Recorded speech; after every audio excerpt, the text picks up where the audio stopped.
Yeah. And We've just been told that the recording has just started. There you go. And now for the important stuff, so to say. No, it's interesting that you take Foucault as an example, because he reported on the revolution as a very well known, and he was quite enthusiastic. And of course, now it's explainable with your analysis why he was. He saw the events, but maybe not. He didn't saw what was coming, so to say. Question. Yeah. We have two questions from the chat. Kura, will you read it? Yeah. So Wagner, if you want to say your question. Oh yeah, please. Good morning. I'm still waking up because it's still very early here in Brazil. I wish to say thank you for Andy for this opportunity, and well, I have a question regarding this germ cell or totality or unit of analysis, or so many names. I see at least some differences in the interpretation of the Marxist method, for example, between Vygotsky and Leontiev. And Vygotsky says we have to build our own capital, as to say, our theory from the Marxist method. Leontiev says no, there is already a Marxist theory and the works of Marxist psychology in the works of Marx, Engels, Lenin, and so on. And Vygotsky, Leontiev, and Ilyenkov, they work with the Marxist method. And I would ask you, do you see how do you see the differences and the similarities of the interpretation of what is this unit of analysis, this germ cell, this totality for Vygotsky, Leontiev, and Ilyenkov? Thanks, Wagner. Yes, the principal difference is that Leontiev lived 32 years longer than Vygotsky in the Stalinist Soviet Union, and the conditions for debate in that period, the late 30s, 40s, up until the 70s, were terrible. And you really have to judge the differences by the product, what they produced. It was impossible to rationally discuss Marxism or political theory in that environment. Vygotsky, I think, just ignored that impossibility and wrote and taught and said, and he didn't expect to live very long. He knew his tuberculosis would bring him down, and indeed he died before the Moscow trials took place. He never would have survived the Moscow trials, that's for sure.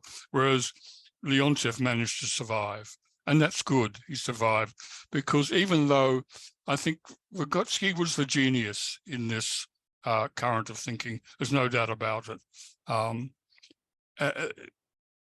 None of the others that came afterwards reached the same level of understanding of the method. But that doesn't mean that in any way their work should be diminished. There are some strokes of genius in Leontiev's work that went beyond what Vygotsky had discovered, and other activity theories, particularly in their work with the concept of germ cell, also took that much further. So I consider the whole body of work of Vygotsky and the activity theorists following Leontiev as a single whole. They're not, the personalities involved are not equal, but the work as a whole, particularly, let's put it this way, Vygotsky looked at how people work, if you like, within a situation, but he didn't discuss how those situations come about. And in order to understand how a situation arises, it was necessary to broaden the field. And this Leontiev tried to do. And by introducing the concept of activity, it makes it possible, for instance, to read Hegel in an activity sense, which is not really possible with the way well, not quite true. You can with what we have from Vygotsky, but Leontiev's concept of activity really opens Hegel to a Marxist reading of this kind. Now, the concept of concept, which Vygotsky dealt with in terms of development of concepts, as in thinking and speech, is actually the same concept as an activity. An activity is a concept. But didn't it sound much better to the bureaucracy that we had tool-mediated activity, otherwise known as labor, as our key concept, rather than an intellectual concept like concept? But that's all just in connotations. It's political survival. They're the same thing. A concept is a form of activity. But one way that Leontiev lived a lot longer was he called it an activity and focused on tool-mediated activity rather than sign-mediated activity. And, you know, right to this very day, within Marxism, there's that tension between sign mediation and tool mediation, between industrial labor and intellectual labor. Now, in present-day society, that's a pretty arbitrary distinction, but historically, that's a powerful and politically loaded distinction. It was a very dangerous distinction in Stalin's Soviet Union. We still have two more. Yeah. Thanks, Andy. I think this was a brilliant answer, which already connects the talk quite explicitly. Then also the question of Kirill right in the beginning of our meeting, and again underlines what you emphasized in the concept of the germ cell method, that it is a kind of heuristics you have to work through for each case. There's no ready-made scheme. There were more questions from the chat. I think the next is Laya. Yeah. Please, can you? Yeah. Hi, Andy. Hi, Laya. Thank you very much for your great presentation. I have a question that how is it possible to study those elements of history which have no voice or articulated identity? For example, refugees or asylum seekers who may also that they are part of germ cells of a revolution, but we cannot hear clear voice from them. What do you think about them? Well, that's one part of the problem, that you don't have an immediate contact with history. You know, the Iranian Revolution happened before you were born. I was around at the time, but I was several thousand miles away. So what do you hear? Well, you hear, in a sense, the voice of the dominant movement at the time, you know, which was mullahs and young intellectuals. It's not a cross-section, it's not everybody. And they write in a language and using concepts which are the language and concepts of the time. You know, like trying to explain to people today what Islamic Republic meant in 1979 is not the same as what it meant 10 years later. That's a reflection of the conceptual universe at that time. You don't have direct, you know, you only have the voices that speak from them. That's just a fact. The fact that some people's voices aren't visible at all, that's part of history. Yeah.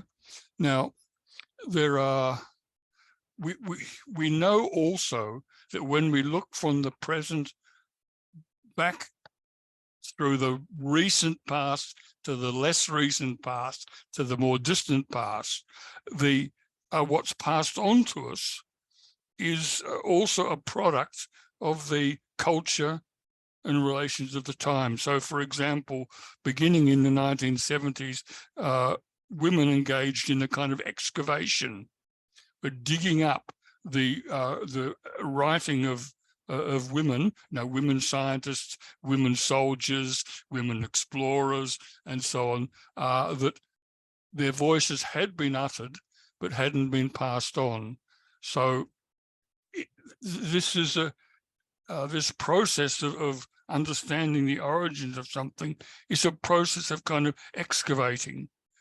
Yeah, that I don't know if there's a simple answer, but you must be aware at the beginning that what you're receiving is an ideological construct. But that's of interest to itself, because if a certain revolution gives no voice to this or that section of community, that tells you the consciousness of that revolution. You know, if someone says they speak for the entire nation, then you don't accept that.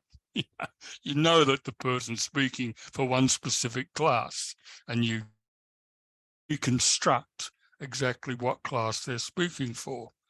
But it's a problem. That's why I emphasize that what you have before you now in the present is both the subject matter. You're not looking into history for the sake of it, right? You're trying to understand the present moment. What's going on in Iran at the moment? Will this revolution continue, or will it be beaten back again by sheer terror and brutality? So you've got that pretty concrete in the sense of the immediacy of sense sensation, right? It's before you, under your nose. When you go back into history, you lose that because, as you say, some voices aren't heard at all. At least if someone's silent in a group of people that's before you now, you can go over to them and say, hey, you haven't said anything. What's on your mind? But you can't do that with history.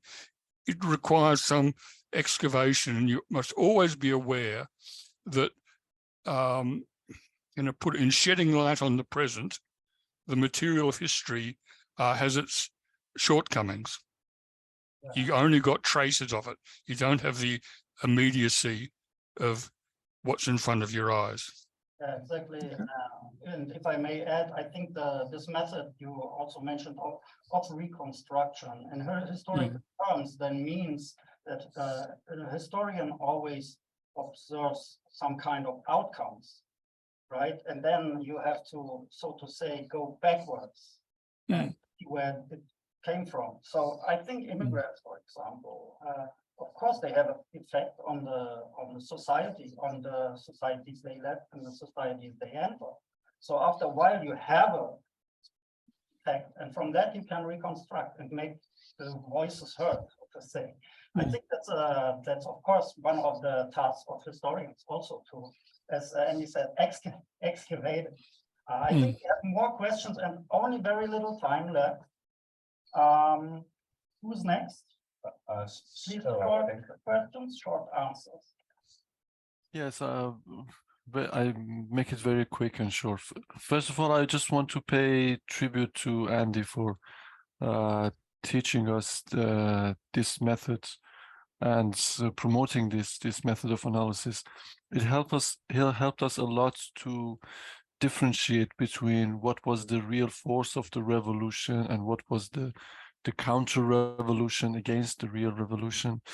And it right now also helps us to distinguish between the new wave of revolutionary forces and the wave of the counter-revolution, which is coming to suppress it in some sense.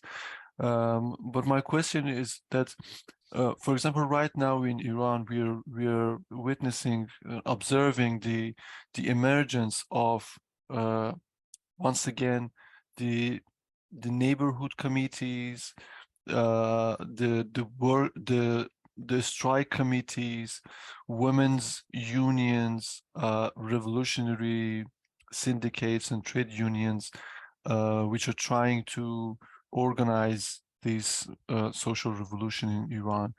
But when we try to implement, or let's say apply a unit of analysis, or to grasp a germ cell of what is happening, it seems a little hard to unify all these different things in one germ cell.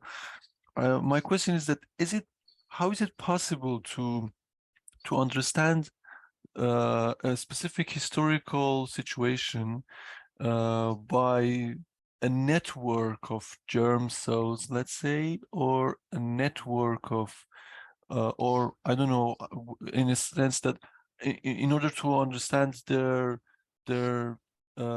combined development with each other, how is it possible to formulate germ cells that are connected to each other in some sense? Yeah, Thank you very much. this is the process. Thanks, Saurabh. This is the process that Sasha is referring to in the reconstruction.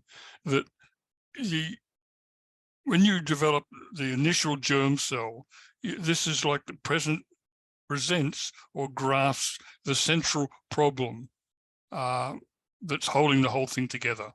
And generally speaking, that's one thing, right?